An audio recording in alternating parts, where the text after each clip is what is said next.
Peter Pan, Chapter 14, The Pirate Ship. One green light squinting over Kidd's Creek, which is near the mouth of the Pirate River, marked where the brig, the Jolly Roger, lay low in the water. A rakish-looking craft foul to the hull, every beam in her detestable, like ground strewn with mangled feathers. She was the cannibal of the seas, and scarce needed that watchful eye, for she floated immune in the horror of her name. She was wrapped in the blanket of night, through which no sound from her could have reached the shore. There was little sound, and none agreeable save the whir of the ship's sewing machine, at which Smee sat, ever industrious and obliging, the essence of the commonplace, pathetic Smee. I know not why he was so infinitely pathetic, unless it were because he was so pathetically unaware of it.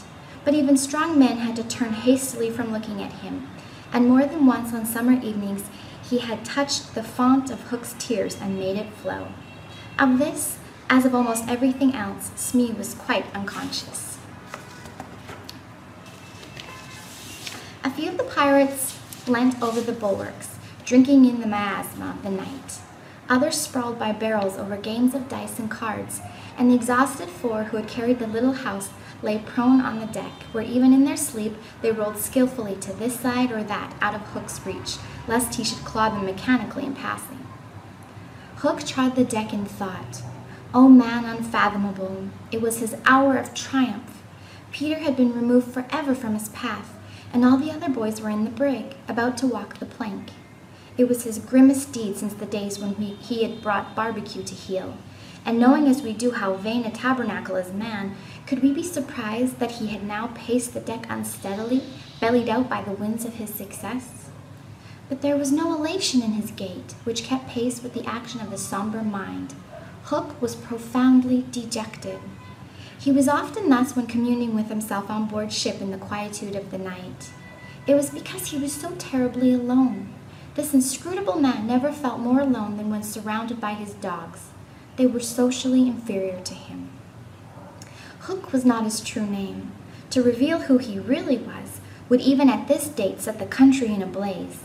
But as those who read between the lines must already have guessed, he had been at a famous public school, and its traditions still clung to him like garments, with which indeed they are largely concerned.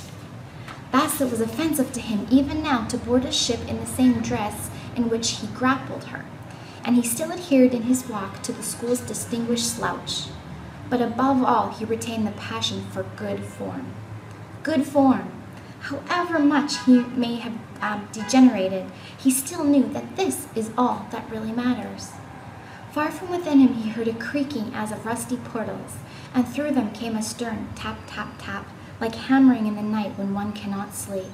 "Have you been good form today?" was their eternal question. "Fame, fame, that glittering bauble, it is mine," he cried. "Is it quite good form to be distinguished at anything?" the tap-tap from his school replied. "I am the only man whom barbecue feared," he urged, "and Flint feared barbecue." "Barbecue, Flint, what house?" came the cutting retort. The most disquieting reflection of all, was it not bad form to think about good form? His vitals were tortured by this problem. It was a claw within him sharper than the iron one, and as it tore him, the perspiration dripped down his tallow countenance and streaked his doublet. Ofttimes he drew his sleeve across his face, but there was no damming that trickle. Ah, envy not Hook. There came to him a presentiment of his early dissolution. It was as if Peter's terrible oath had boarded the ship. Hook felt a gloomy desire to make his dying speech, lest presently there should be no time for it. Better for Hook, he cried, if he had had less ambition.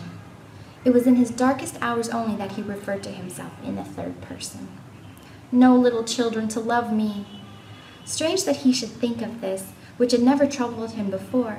Perhaps the sewing machine brought it to his mind. For long he muttered to himself, staring at Smee, who was hemming placidly, under the conviction that all children feared him. Feared him! Feared Smee! There was not a child on board the brig that night who did not already love him. He had said horrid things to them and hit them with the palm of his hand, because he could not hit with his fist, but they had only clung to him the more. Michael had tried on his spectacles. To tell poor Smee that they thought him lovable, Hook itched to do it, but it seemed too brutal. Instead, he revolved this mystery in his mind. Why do they find Smee lovable? He pursued the problem like the sleuth hound that he was. If Smee was lovable, what was it that made him so? A terrible answer suddenly presented itself. Good form? Had the bosun good form without knowing it, which is the best form of all? He remembered that you have to prove you don't know you have it before you are eligible for POP, an elite social club at Eton. With a cry of rage, he raised his iron hand over Smee's head, but he did not tear. What arrested him was this reflection. To claw a man because he is good form, what would that be? Bad form. The unhappy Hook was as impotent as he was damp, and he fell forward like a cut flower. His dogs thinking him out of the way for a time, discipline instantly relaxed, and they broke into a bacchanalian dance, which brought him to his feet at once, all traces of human weakness gone, as if a bucket of water had passed over him. "Quiet, you scugs," he cried, "or I'll cast anchor in you." And at once the din was hushed. Are all the children chained so that they cannot fly away? Aye, aye, then hoist them up. The wretched prisoners were dragged from the hold, all except Wendy, and ranged in line in front of him.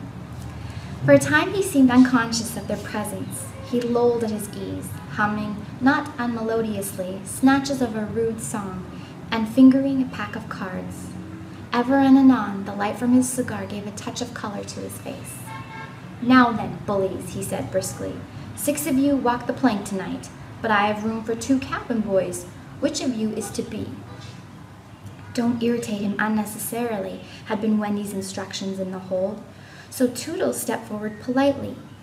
Toodles hated the idea of signing under such a man, but an instinct told him that it would be prudent to lay the responsibility on an absent person, and though a somewhat silly boy, he knew that mothers alone are always willing to be the buffer.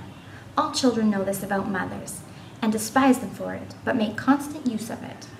So Toodles explained prudently, "You see, sir, I don't think my mother would like me to be a pirate. Would your mother like you to be a pirate, Slightly?" He winked at Slightly, who said mournfully, "I don't think so," as if he wished things had been otherwise. "Would your mother like you to be a pirate, Twin?" "I don't think so," said the first twin, as clever as the others. "Nibs would—" "Stow this gap," roared Hook, and the spokesmen were dragged back. "You boy," he said, addressing John, "you look as if you had a little pluck in you. Didn't never want to be a pirate, my hearty?"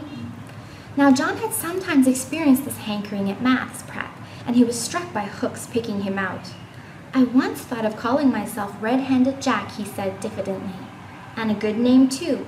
We'll call you that here, bully, if you join." "What do you think, Michael?" asked John. "What would you call me if I joined?" Michael demanded. "Blackbeard Joe." Michael was naturally impressed. "What do you think, John?" He wanted John to decide, and John wanted him to decide. "Shall we still be respectful subjects of the king?" John inquired.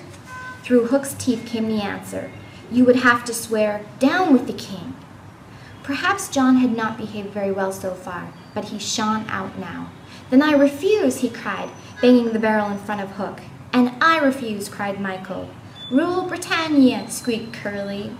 The infuriated pirates buffeted them in the mouth, and Hook roared out, "That seals your doom. Bring up their mother. Get the plank ready."